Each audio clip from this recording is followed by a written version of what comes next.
Sa 8 bilyong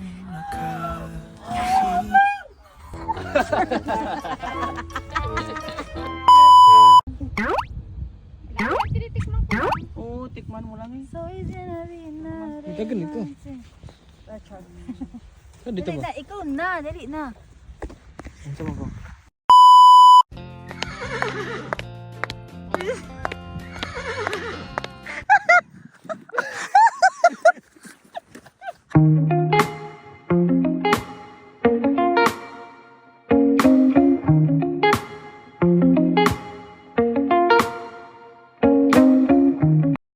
Hi guys and welcome back to our vlog. So for today's video guys, ay dadayuhin natin ang tinatawag nilang Stonehenge.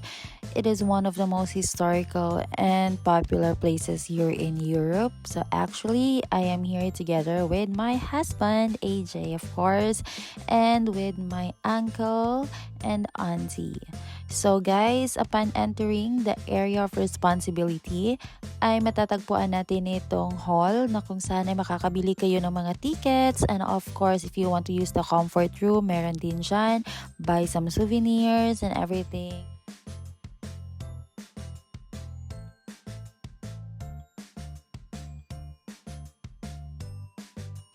So bago tayo pumunta sa mismong Stonehenge ay dumaan muna tayo dito sa malaking bato na kung saan di umano ay nakaka-radiate ng positive energy towards your body. So kaya naman hindi namin ito pinalagpas guys, at hinawakan din namin itong bato na ito. Gibuild sa pyramid 4,500 years ago. Ang bato. Grabe, thunder.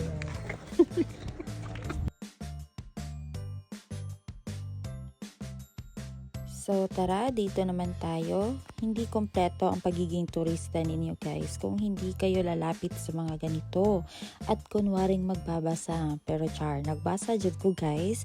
And according to that, dalawang klase ng bato yung ginamit nila sa pagtayo ng Stonehenge. Yun yung blue stone at yung Sersan. So yung blue stone guys, tara punta tayo, balik tayo dun sa may bato. Let's go, huy, let's go. Ano ba? Yan. So ito guys at ito. So yung texture nito ay rough at yung texture naman nito ay soft. At yan naman guys ay ang aking baby love.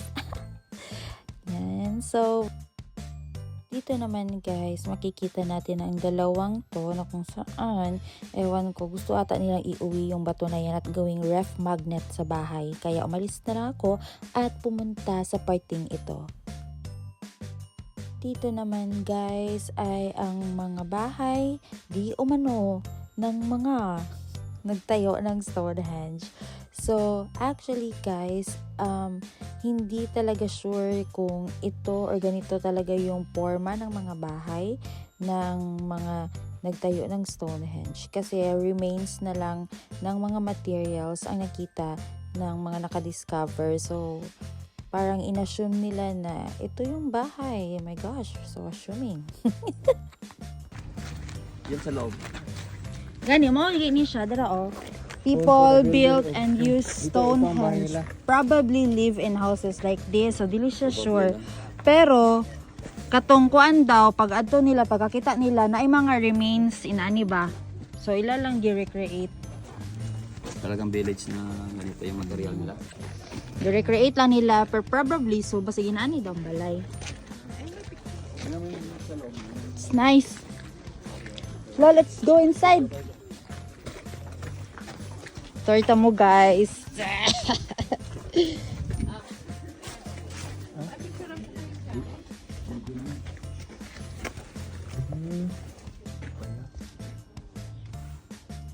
Hala no, inani ilang tuluganan. Tulog na talo.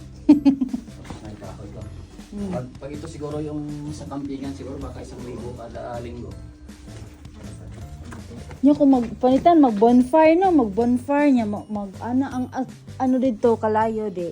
Sunog imong atop. Hindi naman yan malaki tinan. Yan na naman kaliat yung Okay ra ka dira to. Ito naman yung kapat ko eh. Higda dito. Ah, sige. Picturean ta undo. Dali ta. Video na tayo video. Dali ta gawa sa Then kata. sabi mo, ito yung accommodation namin. Ah. Siguro mabayaran mo siguro baka 1,000. So guys, dari mi guys, manulod mi sa balay sa nagbugna sa Stonehenge. Ako yawa, uy! Grabe, mo day ni mga workers sa Stonehenge, oh. Kapoy jud ay. Ulang pa. Sila ay pagod na pagod sa pag ano ng Stonehenge. Paghatak ng bato, kaya siguro sila ay tulog pagdating namin. Magluto na kayo. Pagluto na. Salamat, salamat. Thank you so much, sir. Thank you.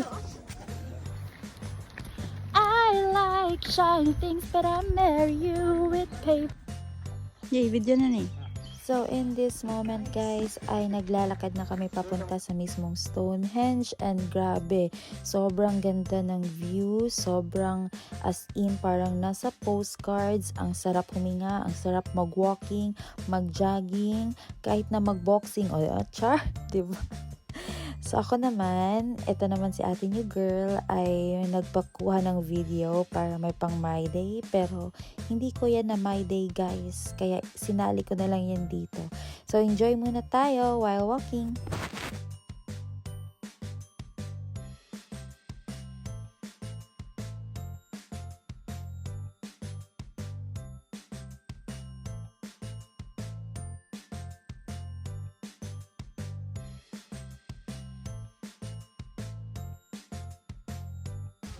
And after 48 years guys, nakarating din kami dito sa Stonehenge and grabe, sobrang ganda niya, as in.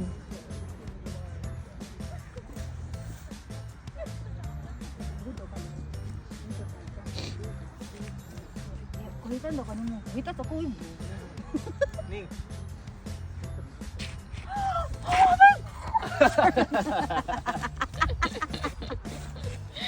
Bidil ba yan sa mga tao? Sa diri lang sa mga. Ulo kayo ba?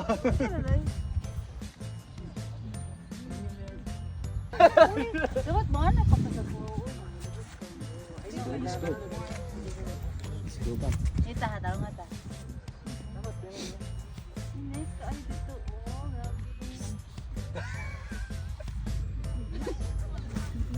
Ibut nyo mo, uy! Amaw?